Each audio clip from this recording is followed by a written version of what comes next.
Oh, welcome once again, students.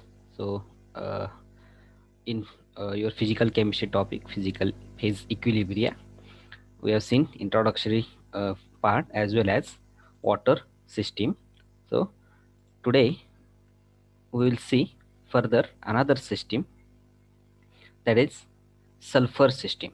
Okay, but before that, we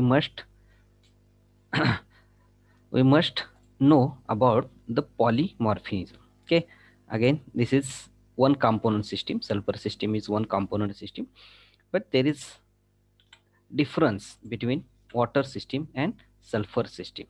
Okay, as we have seen in water system, there are three phases are present: solid, liquid, and vapors. But in sulfur system, though it is though it is a one component system, it has four phases of sulfur, that is monoclinic sulfur, rhombic sulfur. These two are solid crystalline phases, and other is liquid sulfur and sulfur vapors. Before we will start the discussion about sulfur system, we must know what is polymorphism. Okay, in simply, the existence of a substance in more than one crystalline form possessing different physical properties is known as polymorphism. So basically, one component which having different crystalline forms, okay, which can show different physical properties, is known as polymorphism. This phenomenon occurs both in elements and compounds. When it is observed in case of elements, it is known as allotropy. Okay, and when it is observed in compounds, compound means the combination of one or two elements. Okay, then it is called as polymorphism. Each polymorphic form constitutes a separate phase. In concern to phase diagram, each polymorphic form is considered as a separate phase. The temperature at which one crystalline form changes into another is known as the transition point or transition temperature. Okay, the polymorphic forms which are interconvertible into one another at the transition temperature are said to be enantiotropic forms, and the phenomenon is called as enantiotropy. The transition point is somewhat similar to the melting point. So just for example, this is allotropes of sulfur. As we have know, sulfur is present in two crystalline forms, rhombic and monoclinic forms. Okay, so rhombic form can be converted to monoclinic crystalline form above 96 degrees Celsius. So these two are called as this is called as polymorphism of sulfur. And when in case of elements, that is sulfur is only one element, it is called as allotropy. Or we can say that the rhombic crystalline form and the monoclinic crystalline forms are the allotropes of sulfur. If we compare the allotropy and the polymorphism, for AgNO3, that is silver nitrate, this is a compound. Okay, because it is a combination of three different elements. Here rhombohedral and orthorhombic forms, crystalline forms of AgNO3 are present, which is called as polymorphism. And in case of carbon, it's another example, there are diamond and graphite, that is cubic and hexagonal crystalline forms are present for carbon. So it is called as allotropy, just for information. So similarly in sulfur system, this is one component system. Now there are four phases in which two of the phases, that is rhombic sulfur and monoclinic sulfur, are two crystalline forms of sulfur. And these two, though both are solid in nature, but their transitions at temperature 96, around 96 degrees Celsius, makes them two different phases. That is, in sulfur system there are two solid phases, one liquid phase and one gas phase is present. Okay, so that's why sulfur system is somewhat more complicated than that of water. Okay, though they are both are one component system, but sulfur system is somewhat more complicated than water. As we know that at normal temperatures, okay, or normal conditions, sulfur is present in orthorhombic or rhombic. Okay, shortly it is called as rhombic crystalline form. So one by one we will see. This is the diagram. This is the diagram, phase diagram of sulfur system. See carefully. There is four phases. Yes, R indicates rhombic, that is rhombic sulfur. Yes, L indicates liquid sulfur. SV indicates sulfur vapors, okay, or vapor sulfur, and SM indicates the monoclinic sulfur form. Okay, so two solid forms and one liquid, one vapor form. Total four phases are present. If we see the areas, that is, what are different areas? MON, it indicates rhombic sulfur phase, that is solid phase. Then the area OLN, area OLN indicates, that is this uh, this area within this, that is this closed area of OLN indicated the monoclinic sulfur, that is SM. Okay, monoclinic sulfur phase, that is this is again a solid phase. Then PLN, this indicates the liquid phase of sulfur. These are different temperatures. Okay, then last one is MOLP, this phase is vapor phase of sulfur. You can see the temperatures also. At this point here, 120 degrees Celsius. At this point O, which is called as transition point, at this point the rhombic sulfur will converted into monoclinic sulfur. Okay, so that's why it is called as transition point around 96 degrees Celsius. Okay, and above, at point N, again this is again another triple point, temperature will be 150 degrees Celsius. So one by one we will see.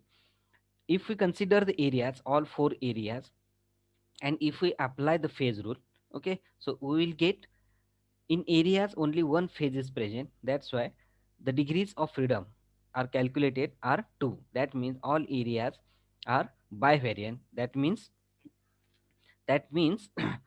to explain the area, any area in the system, we need to specify both temperature and pressure. Now let us see different curves. That means different lines in this diagram. Along any curve, two phases are in equilibrium. If we take any curve or any line, there is MO or ON, LP, LN, whatever may be any line, it indicates equilibrium of two phases. For example, if we take the LP line, okay, in around this curve, the liquid sulfur and vapor sulfur are in equilibrium with each other. That's why if we apply the phase rule, we get the degrees of freedom as 1. So that's why we can explain the system along any curve with mentioning only one variant, that is one variable, that is temperature or pressure, either temperature or either pressure. So let us see one by one areas, one by one curves. So first is curve MO. It is MO. This is nothing but a sublimation curve of rhombic sulfur. So uh, besides, that means uh, on the both sides of this curve MO, at one side solid rhombic sulfur is present, and the other side a vapors of sulfur are present. That means rhombic sulfur and the vapors are in equilibrium at this curve, MO curve. So that's why it is called as sublimation curve. The degree of freedom will be 1 and the system will be invariant. The point M corresponds corresponds to the lower limit up to which the vapor pressure of rhombic sulfur can be measured. Beyond this, only sulfur will be converted into vapors. Now, the point O. Okay, this point O is the transition point. This temperature is 95.6 degrees Celsius. Why it is called as transition? Because at at this temperature, the rhombic sulfur will be converted to monoclinic sulfur. If sufficient time is allowed, here rhombic sulfur will be changes into monoclinic sulfur. Again, there is another condition. Okay, if we carry out the heating very slowly, that means very careful heating should be required for the conversion of rhombic sulfur into monoclinic sulfur. Otherwise, if heating is rapid, then transition from one crystalline form to another is not possible. Okay, and the vapor pressure curve that is the vapor pressure curve of SR extends beyond O along OM, okay, till the point M will reach. Here, the rhombic sulfur is in the metastable state, and point M dash is the melting point of metastable metastable rhombic sulfur. Okay, so if the heating is rapid, if heating is slow at this point O, the rhombic sulfur will convert it into monoclinic sulfur. But if the heating is rapid, then this curve, that is OM curve, will be extended up to M dash, and at this point, at this up to this point is again called as a triple point. We can say triple point, and this is nothing but melting point of metastable. And from this point, the rhombic sulfur, metastable rhombic sulfur, will be converted into liquid. Then the curve OL, the curve OL. So this is somewhat like curvy in nature. This is again sublimation curve of monoclinic sulfur. So this bounded area, okay, closed area indicates the monoclinic sulfur. So OL curve indicates the sublimation curve of monoclinic sulfur. So here the SM, that is monoclinic sulfur, and the vapors of sulfur are in equilibrium. So again the degrees of freedom is 1 and system is univariant. Then the two curves MO and OL are meet at point O. Here at this point, at this point, SR, SV, and SM are in equilibrium. That is rhombic sulfur, monoclinic sulfur, and the sulfur vapors are in equilibrium at point O. Okay, so that's why this point O is also called as triple point, or in case for the conversion for rhombic from rhombic sulfur to monoclinic sulfur, it is transition point. At this point, the degrees of freedom will be 0, and that's why it is called as a invariant point. Okay, the system is non-variant at this point. The other end of this curve, that is point L, is the melting point of monoclinic sulfur. The dotted curve OL dash is an extension of the curve LO and represent the metastable vapor pressure curve of SM. Okay, so what is the point? This is triple point. The point L is again the melting point of monoclinic sulfur. again again a metastable point, it is LM dash, okay, or sorry, the metastable point LO, which is extended up to L dash, is metastable vapor pressure curve. Now let us see further the curve LP. This the curve LP, it is the vapor pressure curve of liquid sulfur. Along this curve, the liquid sulfur and the vapors are in equilibrium. That's why degrees of freedom will be degrees of freedom, that is SL and SV. There are two phases. That's why degrees of freedom will be 1, and that is univariant. This LP curve is univariant. At L, again, three phases are in equilibrium. That is liquid sulfur, vapor sulfur, and the monoclinic sulfur. Three phases are in equilibrium. That is it. So we can call this point L as a triple point because phases are present, and this is upon calculation degrees of freedom will be 0, and this is invariant point. At P, again at P, the curve terminates. Okay, this is the critical point beyond which only vapors of sulfur are exist. Okay, the dotted curve LM dash, dotted curve LM dash represents the metastable vaporization curve of liquid sulfur. The two metastable curves OM dash and LM dash, OM dash and LM dash meet at point M dash.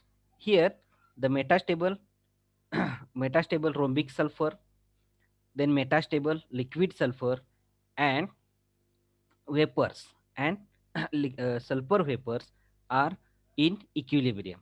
That is, it is called as another triple point. But in this case, all the phases are in metastable equilibrium. Okay, so further, another curve ON, the curve ON. It is the transition curve, because here we can say the transition from the rhombic sulfur to a monoclinic sulfur is happening. So here rhombic sulfur and monoclinic sulfur are in equilibrium with each other. Both are solid but different crystalline form. Again, this curve is inclined. This curve is inclined, somewhat inclined. You can see somewhat inclined away from the pressure curve. This is pressure axis, away from the pressure axis, which indicates that the transition point or temperature is raised by increasing the pressure. Okay, so the transition point or uh, temperature, okay, transition temperature can be increased by increasing pressure. As the pressure is increasing, the curve inclining towards away from this pressure axis, and it terminates at point n, above which only uh, sulfur, liquid sulfur will be present, that is above 150 degrees Celsius. Then the next curve, ln, okay, the next curve, ln. It is the melting point curve or fusion curve of monoclinic sulfur. It is also slightly inclined away from the pressure axis, which indicates that the melting point of monoclinic sulfur is raised by increase in pressure. Okay, so the curves ON and curves ON and LN meet at point N. Okay, this is again N. This is another triple point in which rhombic sulfur, monoclinic sulfur, and the liquid sulfur are in equilibrium at point N. This, so N is another triple point.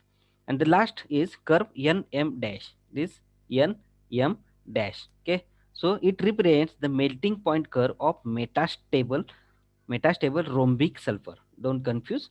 This is the dotted curve NM dash. It indicates the metastable melting point of metastable rhombic sulfur, not the metastable monoclinic sulfur, but the dotted lines. Why it is obtained? The metastable curve only obtained only when we are rapidly hitting the compound. Okay, if it is not converted or not transited from the rhombic sulfur to the monoclinic sulfur, otherwise we will get instead of monoclinic sulfur only we will get this rhombic sulfur, liquid sulfur, and sulfur vapors. Okay, so this dotted lines dotted line indicates the phase diagram. Okay, phase diagram if monoclinic sulfur is not formed. Okay, okay, if so if if monoclinic sulfur is not obtained in all these sulfur all these conditions, then the diagram will be like that is as per these dotted lines are observed.